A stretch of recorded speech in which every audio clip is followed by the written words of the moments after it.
मित्रों नमस्ते। लघु सिद्धांत कौमुदी के अनुसार व्याकरण को क्रमशः पढ़ने के लिए, अध्ययन करने के लिए आप लोग हमारे चैनल को सब्सक्राइब कीजिए और वीडियो को लाइक कीजिए। मैं प्रतिदिन व्याकरण का वीडियो डाल रहा हूँ एक एक सूत्र का, तो आप लोग उसे निरंतर अध्ययन करते रहिए। आइए हम लोग व्यंजन संधि में अब यरो रुनासिके नासिको वा सूत्र का अध्ययन करते हैं। यह सूत्र क्या कहता है इसको पहले हम लोग समझ लेते हैं। यरह, यहाँ पर क्या है यरह, देख लीजिए, ध्यान से देखिएगा। यरह में कौन सी विभक्ति है, वचन है, षष्ठी एक वचन है, अर्थात स्थानीय। यर प्रत्याहार के स्थान पर, यरह में कौन सी विभक्ति है, स्थानीय। अनुनासिके, अनुनासिके देखिए, अब हम लोग अनुनासिके का समझ लेते हैं। अनुनासिके, अनुनासिके में कौन सी विभक्ति है, सप्तमी एक वचन है ना, इसमें सप्तमी एक वचन है। ठीक, अब यह क्या कहता है, पर। अब जब सप्तमी है तो पर, सप्तमी मतलब परे, परे होने पर। यरह है तो स्थानीय यानी कि स्थान पर। क्या परे होने पर, अनुनासिको, अनुनासिको यानी अब यहां पर देखिए अनुनासिका, अनुनासिका। अब इसमें कौन सी विभक्ति है, इसमें है आपकी प्रथमा एक वचन, प्रथमा एक वचन। ठीक, तो एक पद इसमें और है, इसमें तो एक पद इसमें और, इसका भी देख लेते हैं। वाह, वाह मतलब विकल्प से। ठीक, अब हम लोग सीधा से इसका अर्थ लगा सकते हैं कि यर के स्थान पर, क्या परे होने पर, अनुनासिक के, अनुनासिक के परे होने पर अनुनासिका, अनुनासिक हो जाता है। किसके, कहां पर अनुनासिक होगा, जो स्थानीय होगा। ठीक, अब हम लोग इसको ऐसे समझा देते हैं कि पदांत यर, यहां पर देख लीजिए पदांत है, यह पदांत क्या है, यर है।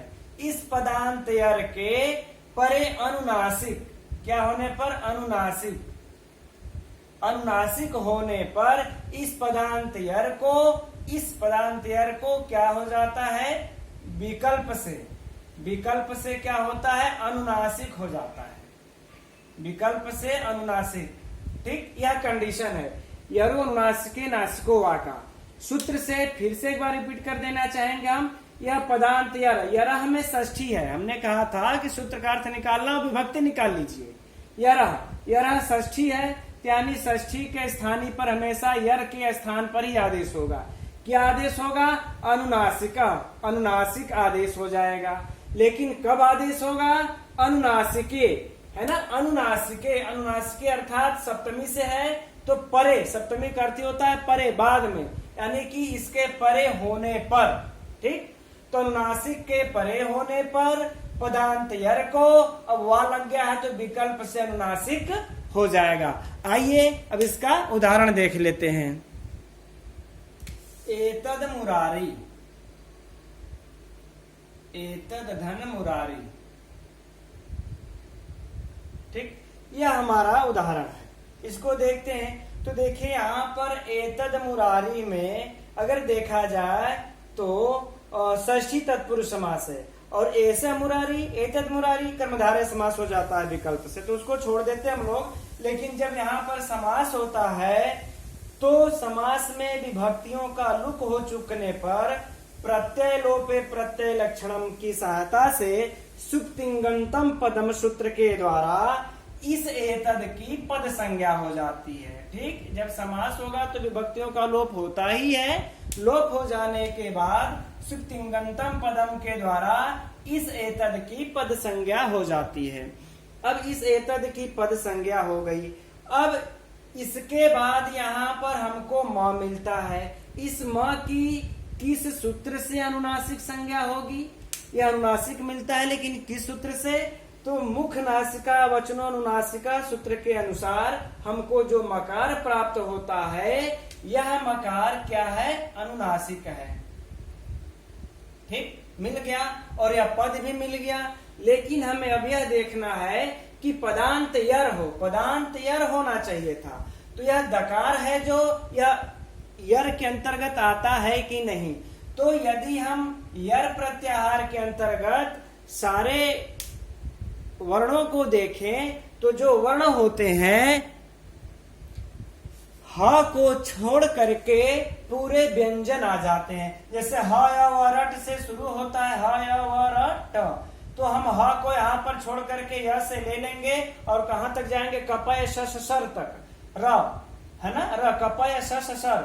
हमको बचता क्या है, हल, हल में का इस ह को भी छोड़ देंगे। इस ह दोनों जगह पे छूट जा रहा है। इस प्रकार से यर प्रत्याहार में ह को छोड़ करके पूरे व्यंजन आ जाते हैं, संपूर्ण व्यंजन। ठीक है, यह हमें संपूर्ण व्यंजन प्राप्त हो जाते हैं। तो ठीक, अब जब यानी हमको यहाँ पर जो ध्यान देना है बस ह नहीं होना चाहिए। अगर ह नहीं है तो यह यर प्रत्याहार के अंतर्गत अवश्य आ जाएगा।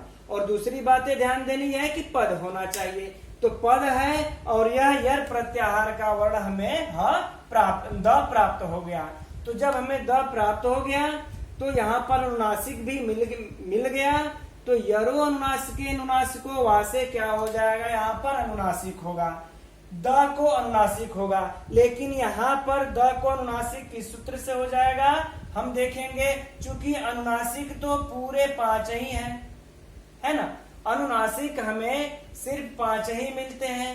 कौन सा, इया, म, अंग, ड़, न, हमें यही 5 अनुनासिक मिलते हैं।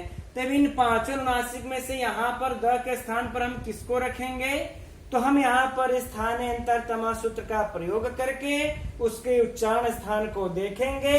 देखने के बाद लितुल सानाम दंता, इस द का उच्चारण स्थान क्या है, लितुल सानाम दंता, दंत है इसका उच्चारण स्थान। तो हम इसमें से देखेंगे किसका उच्चारण स्थान दंत है, तो तथा दधा न लितुल सानाम दंता, न का उच्चारण स्थान में दंत प्राप्त हो जाता है। तो हम यहाँ पर इसको न लिख देंगे, एतन धन मुरारी। ठीक, हमने ऐसा लिख दिया, एतन धन मुरारी हो गया। अब हम इसको मिला देंगे, क्या हो गया, एतन मुरारी, विभक्ति वगैरह ला देंगे, एतन मुरारी। लेकिन अब हमें ध्यान यह रखना है कि यह विकल्प से करता है। जब यह विकल्प से कर रहा है तो एक बार न होगा और एक बार अनुनासिक नहीं करेगा। और जब अनुनासिक नहीं करता है तो हम एतद धन मुरारी को सीधा सीधा मिला देंगे। तो सीधा सीधा जब हम मिला देंगे तो यही लिख लेते हैं, एतद मुरारी, एतद मुरारी। यह 2 प्रकार का रूप सिद्ध हो जाता है। ठीक, एतन मुरारी, एतद मुरारी दोनों बनते हैं। इसी प्रकार से इसके और भी उदाहरण है।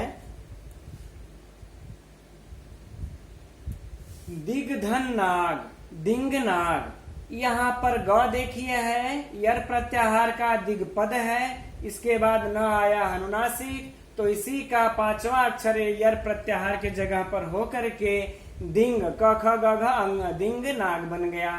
इसके बाद देखिए तद धन न भी यहाँ पर अनुनासिक आ गया, तद पद है। तो यहाँ पर इस दकार को यहाँ पर विकल्प से अनुनासिक हो करके तन बन गया। इसी प्रकार से सट धन मासा, यहाँ अनुनासिक आ जाने के कारण ट को अड़ा हो करके अनुनासिक हो करके सणमासा यह रूप सिद्ध हो गया। लेकिन इसमें इसके अंतर्गत एक और सूत्र आता है, वार्तिक, वो सूत्र नहीं आता है, वार्तिककार हैं, वह कहते हैं कि यदि किसी प्रत्यय का अनुनासिक वर्ण आए तो नित्य होगा। जो यह विकल्प से कर रहे हैं वह अब नित्य होगा। कैसे होगा, पहले इसको समझ लेते हैं, लिख लेते हैं। यह पाणिनि का सूत्र था। अब कात्यायन जो वार्तिककार हैं आकर के कह रहे हैं कि लोक में यदि प्रत्यय भाषायाम नित्यम, यदि इधर कोई अनुनासिक यानी कि कहने के भाग अनुनासिक आदि प्रत्यय परे हो, ठीक, अनुनासिक आदि प्रत्यय, अनुनासिक आदि, जिसके आदि में अनुनासिक हो ऐसे प्रत्यय यदि पर में हो तो इस पदांत यर को नित्य अनुनासिक होता है। नित्य अनुनासिक हो जाएगा। ठीक है ना। यह तो विकल्प से कर रहे थे।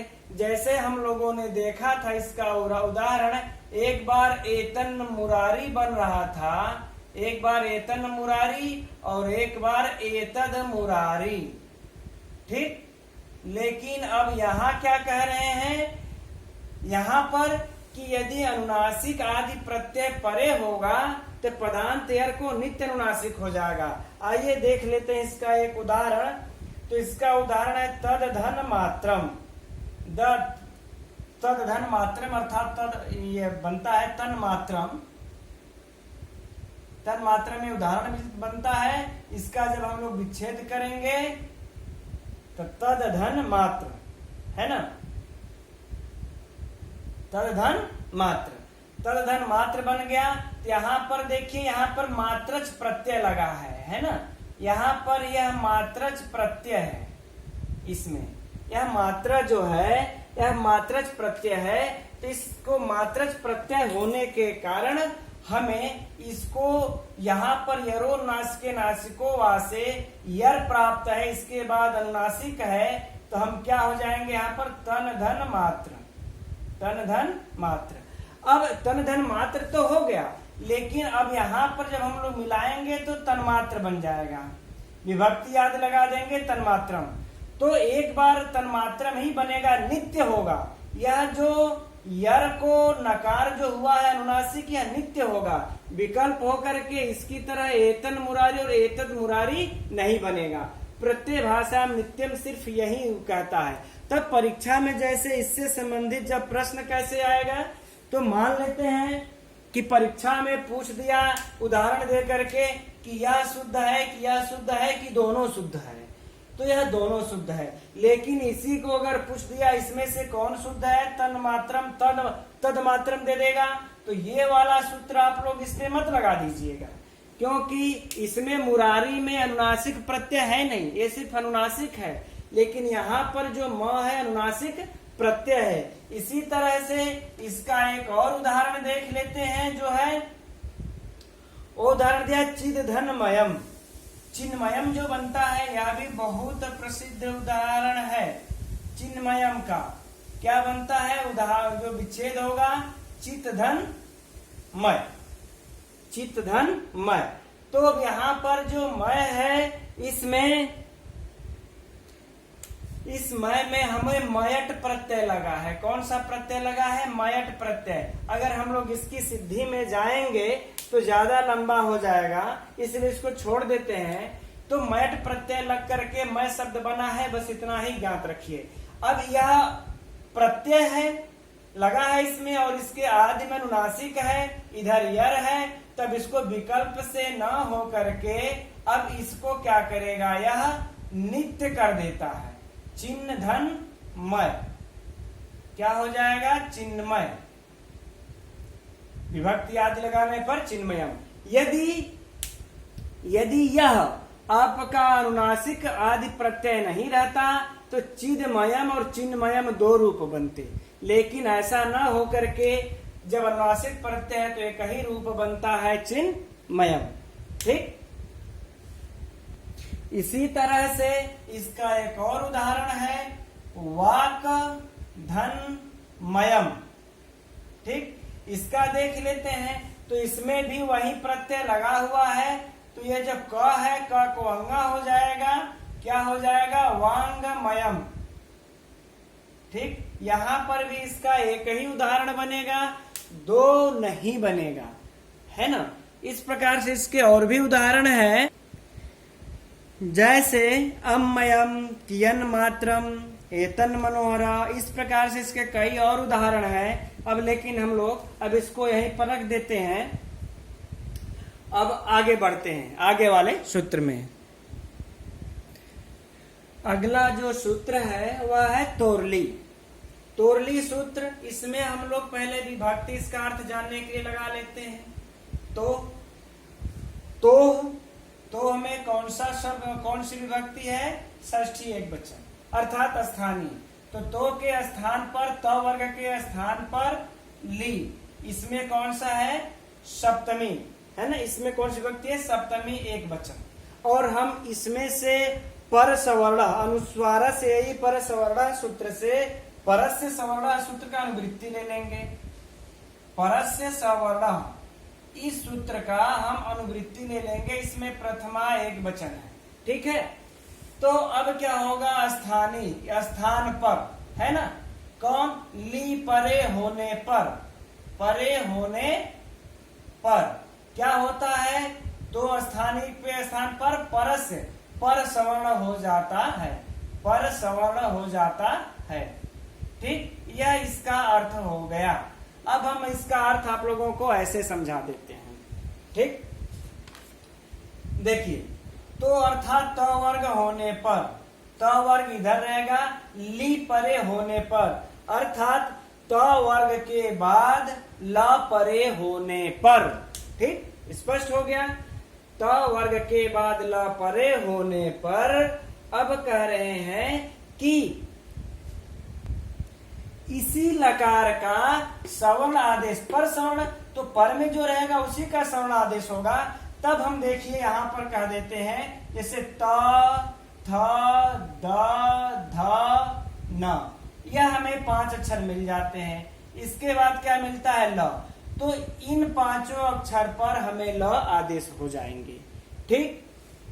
अब लेकिन बात यह हमें ध्यान में रखनी है कि यह जो लकार है यह 2 प्रकार का होता है। एक तो अनुनासिक, यह क्या होता, अनुनासिक, अनुनासिक लकार होता है, ठीक। और दूसरा क्या होता है, ल, यह कैसा होता है, अनुनासिक होता है, ठीक। अब बात यह आ गई कि इन दोनों में से हम किसको यहाँ पर आदेश करेंगे। तो ध्यान दीजिएगा कि जब यह अनुनासिक रहेगा तो इसमें से जो यहाँ पर त से ध तक जो स्थानांतरतम सूत्र है उसके द्वारा इस ल को हम अनुनासिक, या भी है तो अनुनासिक के जगह पर आदेश कर देंगे। या अनुनासिक है तो अनुनासिक के जगह पर आदेश। अब यह ल जो है अनुनासिक है तो इस न के जगह पर यह आदेश हो जाएगा, ठीक। तो अनुनासिक, ये जो अनुनासिक वर्ण है इसके ऊपर आदेश हो जाएगा, और जो अनुनासिक ल है यह अनुनासिक के जगह पर आदेश हो जाएगा। अब हम लोग आइए इसका उदाहरण देखते हैं। तल्लय इसका बहुत ही फेमस उदाहरण है। तल्लय, देखिए, तो इसका हम लोग जब विच्छेद करेंगे तो होगा तद धन लय, तद धन लय हो गया। तो यहाँ पर देखिए त वर्ग आ गया, इस त वर्ग के परे ल है तो इसका पर सवर्ण यहाँ पर हो जाएगा। तो हम लोग कर देंगे त ल, चूंकि यह अनुनासिक ल है तो हम लोग भी यहाँ पर अनुनासिक ल ही लिखेंगे और तल्लय इस प्रकार से रूप बन जाएगा, हो जाएगा तल्लय सिद्धि कर देने पर। अब जो हम अनुनासिक की बात कर रहे थे उसका भी उदाहरण देख लीजिए। विद्वान धन लिखति, ठीक। अब इसका देखिए, अब यहाँ पर हमें त वर्ग तो मिला है लेकिन यह अनुनासिक है, यहाँ पर ल मिला, तब हम जो इसका ल का पर सवर्णी ही आदेश करना है, हम यहाँ पर न के जगह स्थान पर ल ही आदेश करेंगे, ठीक। तो कौन सा ल आदेश होगा, अनुनासिक वाला ल आदेश हो जाएगा। विद्वान ल धन लिखति, हम लोग मिला देंगे इसको, हो जाएगा विद्वान लिखति, ठीक। यह रूप इसका बन गया। अब इसके कुछ और भी उदाहरण है महत्वपूर्ण, उन उदाहरणों पर भी हम लोग एक बार दृष्टि डाल लेते हैं, एक बार चर्चा कर लेते हैं। यह कुछ उदाहरण है जिस पर हम लोग दृष्टि डाल लेते हैं। विपद धन लीनः, त वर्ग आ गया, इस त वर्ग को ल हो गया विपल लीनः। उद धन लेख, द को ल होकर उल्लेख, तद धन लीला, फिर द को ल होकर के तल लीला, अब देखिए यहाँ पर कोई भी अनुनासिक नहीं आया है, इसलिए अनुनासिक नहीं हो रहा। तद धन लीना, तल लीना, विद्युत धन लेखा, विद्युल लेखा। मित्रों, इस वीडियो में इतना ही। अब आगे की वीडियो में हम लोग अगला सूत्र का व्याख्या करेंगे। तब तक के लिए नमस्कार।